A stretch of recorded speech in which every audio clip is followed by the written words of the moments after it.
സാധാരണ ഒരുപാട് ഇപ്പം നമ്മൾ ഇപ്പോഴത്തെ ഒരു ജനറേഷൻ എടുത്ത് നോക്കിക്കഴിഞ്ഞാൽ ഒരുപാട് പേർക്ക് ആഗ്രഹിക്കുന്ന ഒരു ടൈറ്റിൽ, അല്ലെങ്കിൽ ഒരുപാട് പേര് പെൺകുട്ടികളാണെങ്കിലും ആൺകുട്ടികളാണെങ്കിലും ആഗ്രഹിക്കുന്ന ഒരു ടൈറ്റിലേക്കാണ് ഗായത്രി എന്ന് പറയുന്നൊരു നാട്ടുമ്പുറംകാരിയുടെ എൻട്രി. അതിലെന്ത് തോന്നും? ഈ ഒരു മൊമെന്റിൽ എന്താ ഫീൽ ചെയ്യുക? അഭിമാനം, സന്തോഷത്തിലുപരി എന്താ പറയാ, ഇപ്പോഴും ഞാനിത് ടൈറ്റിൽ അടിച്ച കാര്യം എൻ്റെ നാട്ടിൽ അറിയാത്തവരുണ്ട്, എൻ്റെ വീട്ടിൽ എന്താ പറയാ ബന്ധുക്കൾക്ക് അങ്ങ് അറിയാത്തവരുണ്ട്, എത്താത്തവരുണ്ട്. ഇപ്പോൾ എന്താ പറയാ, എനിക്കറിഞ്ഞൂടാ, എൻ്റെ നാട്ടിൽ നിന്ന് നോക്കുമ്പോൾ ഇത് അത്ര വലിയ സംഭവമായിട്ട് അവർക്കറിയില്ല. മേ ബി അറിയില്ലായ്മ കൊണ്ടാവാം.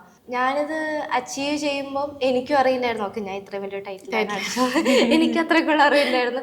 പിന്നെ അത് കഴിഞ്ഞിട്ടാണ് ഇപ്പോൾ എൻ്റെ സ്റ്റോറി ബെറ്ററിന്റെ ഫീച്ചർ ചെയ്ത് കഴിഞ്ഞപ്പോഴാണ് എനിക്ക് അത്യാവശ്യം ഇന്റർവ്യൂസ് ആണെങ്കിലും സോഷ്യൽ മീഡിയ ഒരു സപ്പോർട്ട് വന്നു തുടങ്ങിയത്. ഓക്കെ, അപ്പൊ ഞാനും ഈ ടൈറ്റിൽ കഴിഞ്ഞിട്ട് കുറച്ച് നാള് സോഷ്യൽ മീഡിയയോട്ട് ആക്റ്റീവ് ആവാതെ പോയിരുന്നു. കാരണം എന്താ പറയാ, ഈ കളർ എന്നുള്ളൊരു കേസിൽ ഞാൻ ഭയങ്കര ഇൻസെക്യൂർ ആയിരുന്നു. അപ്പോൾ കുറച്ച് എന്താ പറയാ, അവിടുന്ന് ഇവിടുന്ന് കുറച്ച് എനിക്ക് അവോയ്ഡ്നെസ് കിട്ടിയപ്പോൾ തന്നെ ഞാൻ എന്താ പിന്നെ ഇത് വേണോ വേണ്ടോ എന്ന് പിന്നെ എനിക്ക് ഡൗട്ടായി. അങ്ങനെ കുറച്ച് നാള് ഞാനൊന്നും ഇതില് ട്രൈ ചെയ്തില്ല. സോഷ്യൽ മീഡിയയിൽ നിന്നുള്ള അവോയ്ഡ് അങ്ങനെയുള്ളതാണോ ഉദ്ദേശിക്കുന്നത്? ഇൻഡസ്ട്രി എന്നുള്ള ലൈക്ക് നമുക്ക് ഫാഷൻ ഇൻഡസ്ട്രി ഇപ്പോ ഫെയർനെസ് കാര്യമില്ല, കളറിലോട്ടും കാര്യമില്ല എന്നെല്ലാവരും പറയും. പക്ഷെ എനിക്ക് ടു ബി ഹോണസ്റ്റ് ആയിട്ട് തോന്നുന്നത് ലൈക്ക് പറച്ചിൽ മാത്രമേ ഉള്ളൂ. എല്ലാരും എൻഡ് ഓഫ് ദി ഡേ വരുമ്പോൾ ഫെയർ പീപ്പിളിനാണ് കുറച്ചുകൂടെ പ്രിഫർ ചെയ്യുന്നത്. ഇൻസെക്യൂരിറ്റീസ് പറഞ്ഞു, ഗായത്രിയുടെ തന്നെ ആയിട്ടുള്ള കുറെ ഇൻസെക്യൂരിറ്റീസ് ഉണ്ടെന്ന് പറഞ്ഞു. അപ്പൊ അതെന്താണ് ഈ ഇൻസെക്യൂരിറ്റീസ് ഗായത്രിക്കുള്ള?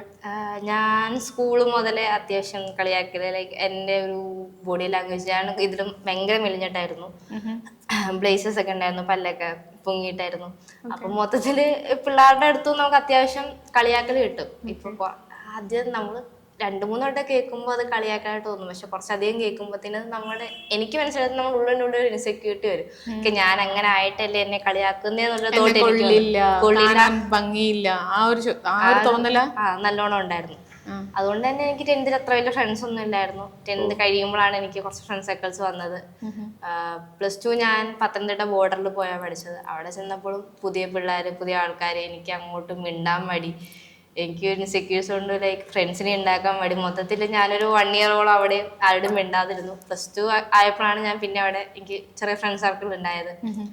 അങ്ങനെ ഒരു മെന്റാലിറ്റി നിന്നാണ് ഞാൻ കൊച്ചിയിലേക്ക് എത്തുന്നത്. ഇവിടെ വന്നപ്പോ ഒക്കെ മാറും, ശരിയാവുന്നൊക്കെ വിചാരിച്ചു. പക്ഷെ ഇവിടെ വന്നപ്പോഴും പിന്നെയും കുറെ പേര് ഇപ്പോഴും അങ്ങനെ ഫെയർനെസ് നോക്കിയിട്ടാണെങ്കിലും ബ്യൂട്ടി നോക്കിയിട്ടാണെങ്കിലും സെലക്ട് ചെയ്യുന്നവർ കുറെ ഉണ്ട്. അങ്ങനെ ഞാൻ കുറെ പേരെ കണ്ടു.